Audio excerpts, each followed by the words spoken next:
En 2021, près de 2 milliards d'unités d'œufs ont été consommées en Côte d'Ivoire, un produit de consommation fort apprécié et qui génère un véritable business.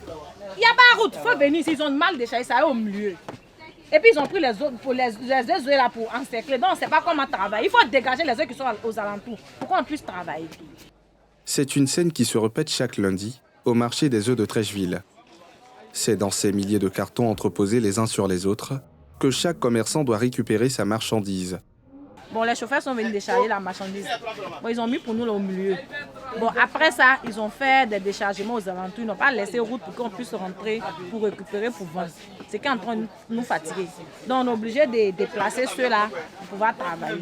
Mais il faut également faire face à d'autres difficultés. Bon, vous voyez où nous sommes. Quand il pleut, la pluie nous fatigue. Quand il y a le soleil, ça nous fatigue. On a l'air libre. C'est nous-mêmes là. On prend les bâches.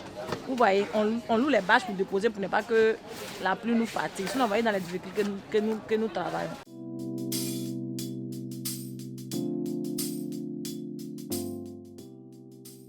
Parmi ces commerçants, Jean-Paul, un ancien étudiant qui s'est reconverti en vendeur d'œufs.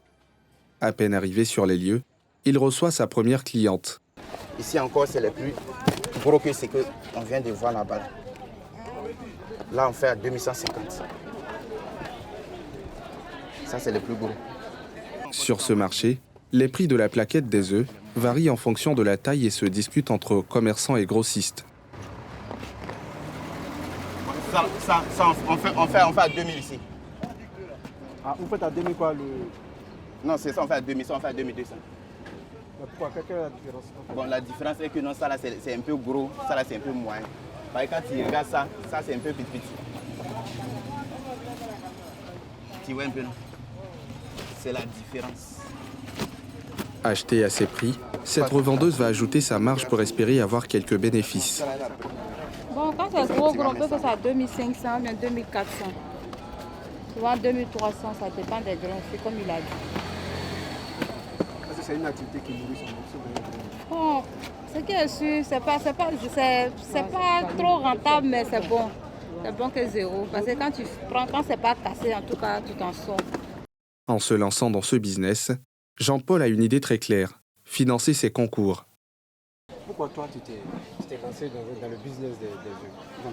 Qu'est-ce que tu as On est parti à l'école, on a eu les diplômes. Le pays est dur. Le pays est dur, tellement c'est chaud, on n'arrive pas à s'en sortir. Au niveau depuis 2019, avec les diplômes, on passe les concours de gauche à droite, de 2019 jusqu'en 2022. À chaque année, il faut passer les concours. Pour aller à l'école et puis chercher de l'argent, les deux ne peuvent pas marcher. Attends, bon, s'il n'y a pas quelqu'un dessus qui va te suivre dans les études, tu ne peux pas tenir. Donc on a bien voulu d'arrêter de côté des études et puis venir chercher l'argent et puis se relancer encore dans les concours. Ce business lui rapporte une petite fortune, car en moyenne, il vend entre 1000 et 1500 plaquettes d'œufs par semaine. Sur chaque plaquette, l'ancien étudiant a un bénéfice compris entre 100 et 150 francs CFA, ce qui représente environ 150 000 francs CFA par semaine. Depuis 2015-2016 et que je continue dans ce domaine, c'est qu'il y a du bon. C'est bon. C'est mieux que zéro. Dans le mois, quand tu fais tes dépenses, tout ça, tu peux avoir combien? Bon, dans le mois, c'est que si nous, on ne fait pas ce calcul en global, mais c'est au fur et à mesure que ça rentre, on prend pour faire les dépenses, passer les concours. Du coup, quand ça vient, ça sort. Ça vient, ça sort.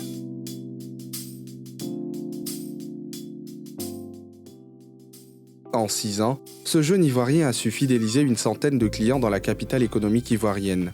Et pour satisfaire sa clientèle, l'homme n'hésite pas à chausser ses bottes pour descendre sur le terrain. Tu peux sortir.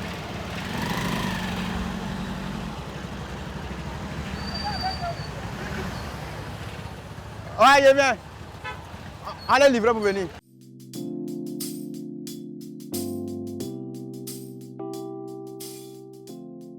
Il sillonne les différents marchés de la commune de Koumassi pour livrer ses meilleures clientes.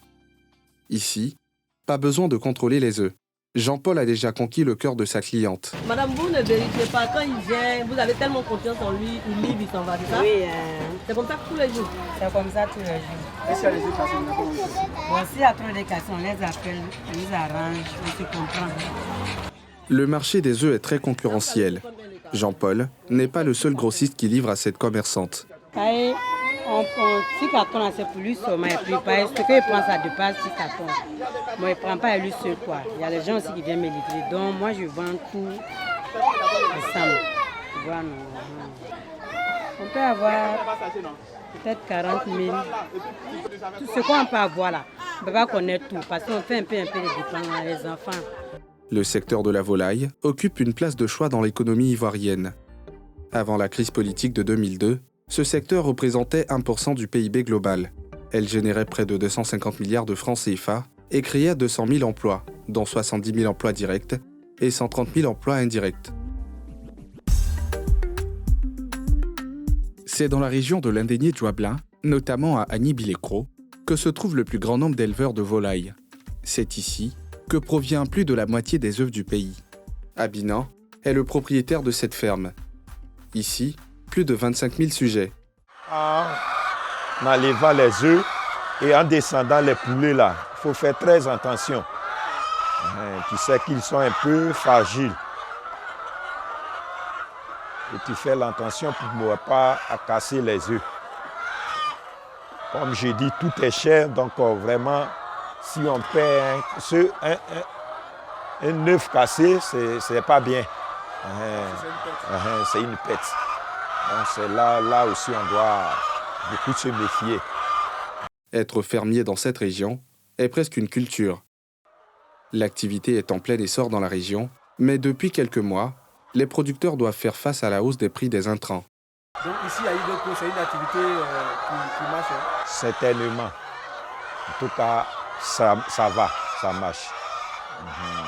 Au moment, avant c'était très bien, mais à cause de la cherté de la vie, ça fait que dans ces temps-là, c'est un peu dur. Comment ça? Les intrants. Avant, maïs, on payait comme 100 francs, 150. Mais aujourd'hui, à 175, deux fois 200, un temps même on payait jusqu'à 250. Donc, ce qui fait que vraiment, c'est ça qui est un peu notre problème. Malgré ces difficultés, Abinan arrive à faire un bon chiffre d'affaires. Il produit en moyenne 5000 plaquettes d'œufs par semaine, ce qui représente environ 10 millions de francs CFA, à raison de 2000 francs CFA la plaquette. L'homme empoche près de 40 millions de francs CFA le mois. Tout se résume sur le prix de l'œuf. Si on arrive à bien vendre, à l'heure où je parle, l'œuf, on doit vendre à 2200, 2100 francs.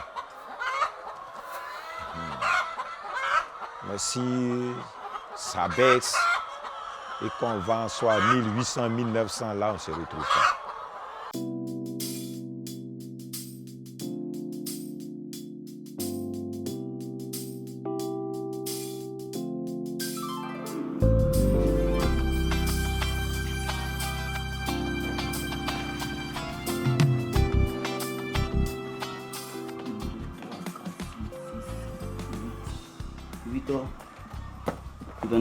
Chambre 5. Pour mieux vendre, il faut que la qualité soit incontestable. Dans ce magasin, une employée se charge de faire le tri.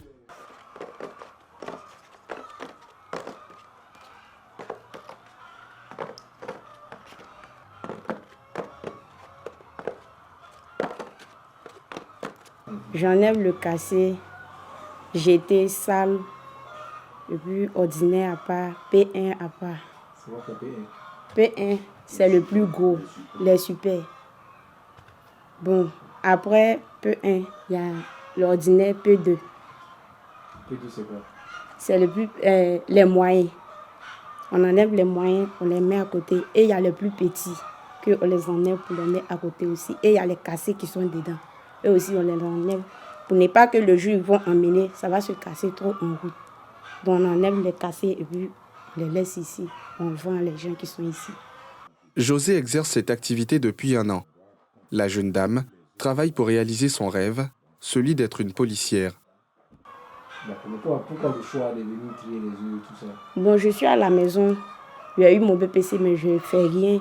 Donc je suis venue me débrouiller ici pour avoir un peu d'argent, à chercher quelque chose à faire. En moyenne, vous recevez combien comme ça? 30 000 par mois.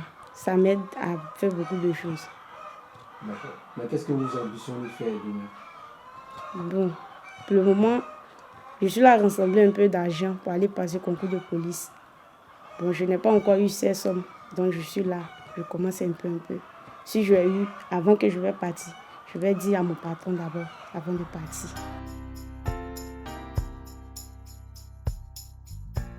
Une fois triés, ils sont conditionnés en attendant d'être livrés aux grossistes, dont la grande partie se trouve à Abidjan. À l'approche des fêtes de fin d'année, Abidjan a vu le nombre de commandes tripler. Bonjour. Bonjour. En fait, on est venu, comme c'est l'année tire la fin, là, on est fin d'année. Voir si on peut au moins se gonfler un peu les commandes. Parce qu'avant, c'est 40 et que ça n'a pas arrivé aussi. Donc, on va arriver sur le terrain pour voir de 40 si on peut passer à 70. Ah, vous les clients d'œufs, c'est comme ça. Pendant les fêtes, les périodes de fêtes là, vous venez avec chaud. Mais quand les moments sont trucs, on ne vous voit plus. Ce matin, c'est Jean-Paul, l'un de ses meilleurs grossistes, qui vient passer sa commande. D'accord, c'est ici qui prend tes œufs? Oui, c'est ici qui prend les œufs. C'est mon fermier. C'est lui qui travaille. Ça fait des années qu'on est ensemble. Donc, comme on est là, on dit à la fin de l'année, il faut venir le saluer, au moins pour maladie un peu, pour pouvoir gonfler un peu les commandes. Sinon, avant, il m'a envoyé 40. Mais 40, ça n'a pas. 40 quoi? 40 cartons. Ce n'est pas les plaquettes, c'est les 40. Et dans le carton, il y a 14 plaquettes dedans. Donc, j'ai pris jusqu'à 40 chez lui avant-hier. Mais ça n'a pas suffi. Donc, il faut arriver sur le terrain, voir au moins voir si on peut gonfler. Parce que quand tu es là-bas, tu appelles là. On dit non, que j'ai compris. Ça arrive, c'est même 40 ans. Donc, il faut au moins, quand tu te déplaces et puis tu viens là, au moins, on respecte un peu les commandes. Lui, il est venu gonfler sa commande. Est-ce que vous pouvez satisfaire la demande? Bon, en fait, oui, je vais m'arranger. Comme c'est mon bon petit, et puis il travaille bien. Donc, je vais m'arranger. Il y a d'autres clients qui ne sont pas trop fidèles. Donc, on va s'arranger à ceux qui sont bien fidèles. Donc, dans le mois de décembre, comme ça, les choses bougent? Oui. Les mois de décembre, bon, dans ces derniers temps-là, que c'est pas trop ça. Mais avant, quand on part à partir de novembre, ça commence à bien bouger.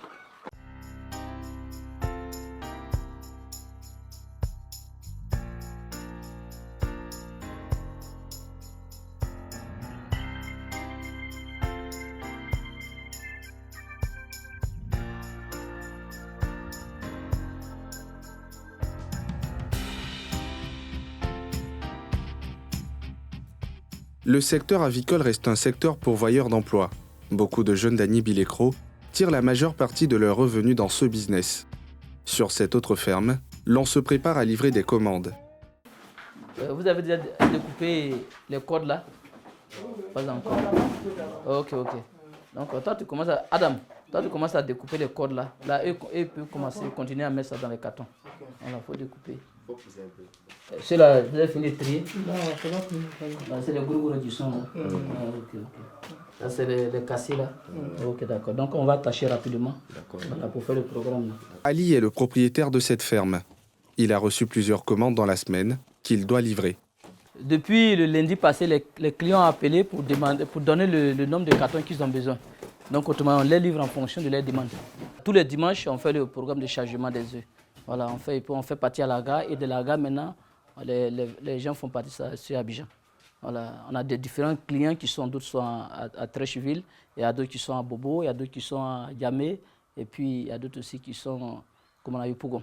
Voilà, donc on fait les différents programmes des œufs, et puis bon, on envoie à chaque client comme ça. Chaque carton est emballé et étiqueté en fonction de la destination.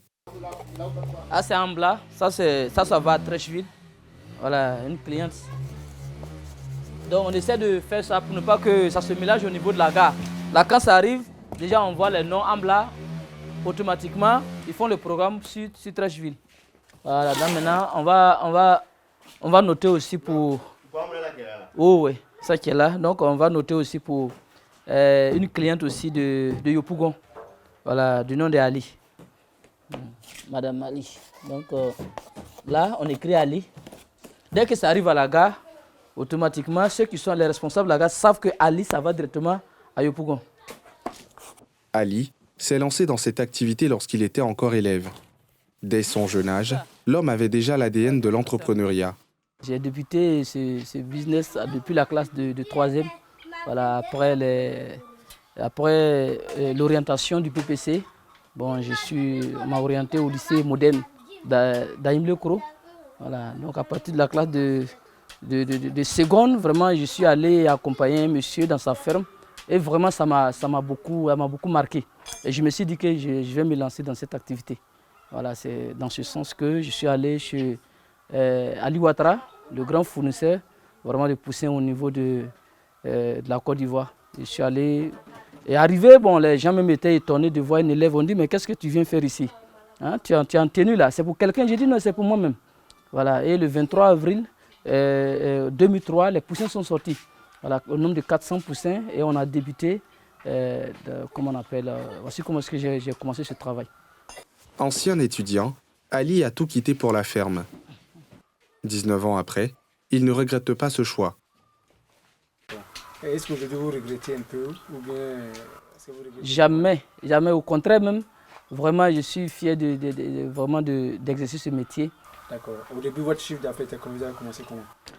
Le chiffre d'affaires, il faut dire que c'était vraiment de maigres moyens, puisque avant la classe de seconde, je faisais les cultures maraîchères, c'est-à-dire la tomate, ainsi de suite. Donc, ça partit d'une petite somme de 400 000 avec l'appui des parents qui m'ont soutenu un peu, que j'ai démarré cette activité. Voilà, il faut dire autour de peut-être 1 million et quelques. Et aujourd'hui, vous êtes à combien? Je peux dire qu'il y a un chiffre d'affaires peut-être autour de 40 millions autour.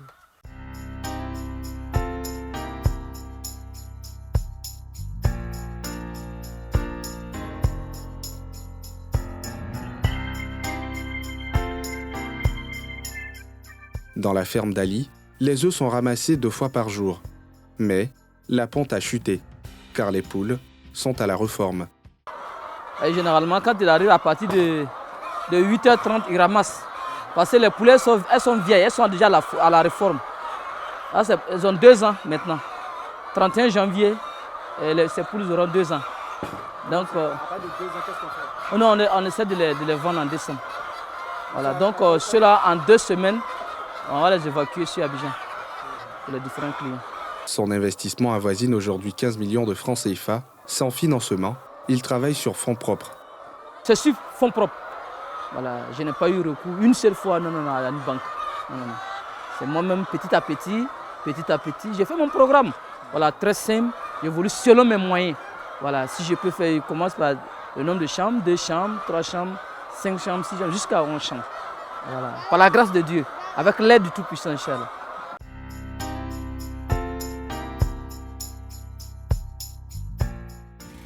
Il est 10h. Le premier tricycle d'Ali se met en route pour la gare.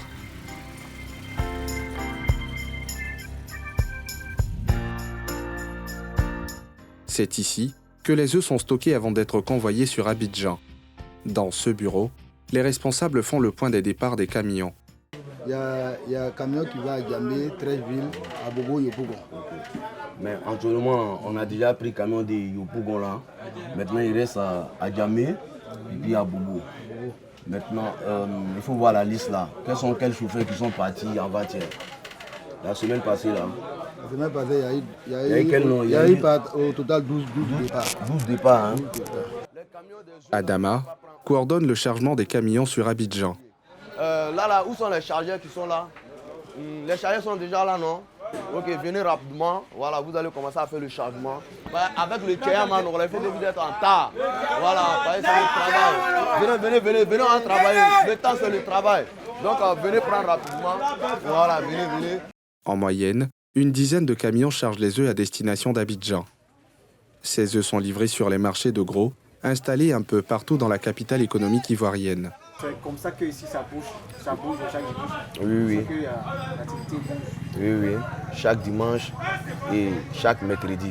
Tout le monde est basé sur ça parce que ça donne du travail à tout le monde. Parce que c'est ça, les gens désespérés, les gens qui se sont découragés, qui peuvent rentrer dans ce domaine-là.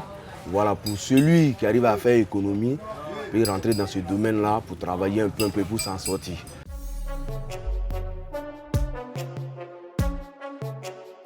Un business florissant qui fait vivre de nombreux jeunes Ivoiriens. Et pour permettre à d'autres jeunes sans emploi de s'intéresser à la filière, l'État crée les conditions. À Abidjan, nous partons à la rencontre du docteur Franck Esso, coordonnateur du programme d'appui à la production avicole nationale. L'homme nous déballe quelques grandes lignes du plan stratégique de relance de l'aviculture deuxième génération.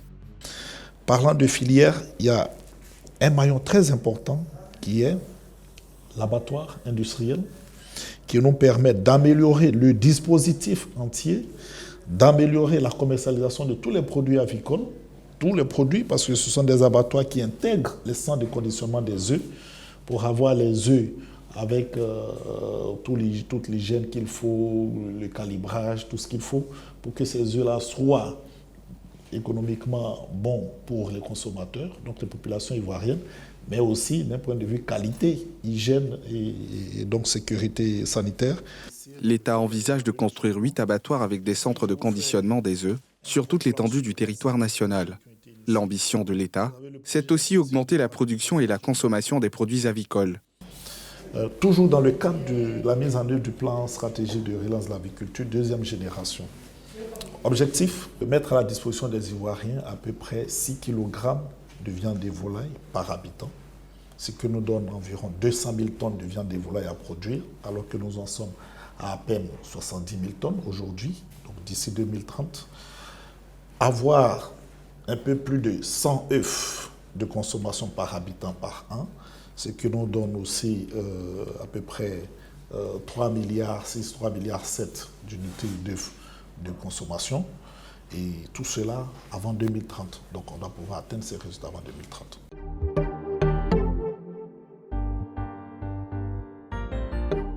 La filière avicole ivoirienne est en train d'écrire une nouvelle page de son histoire par sa solide professionnalisation et son industrialisation.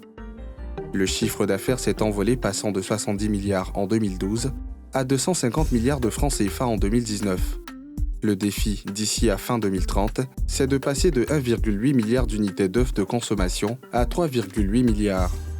Un défi que l'État compte relever avec le plan stratégique de relance de l'aviculture deuxième génération, dont le coût est estimé à 197 milliards de francs CFA.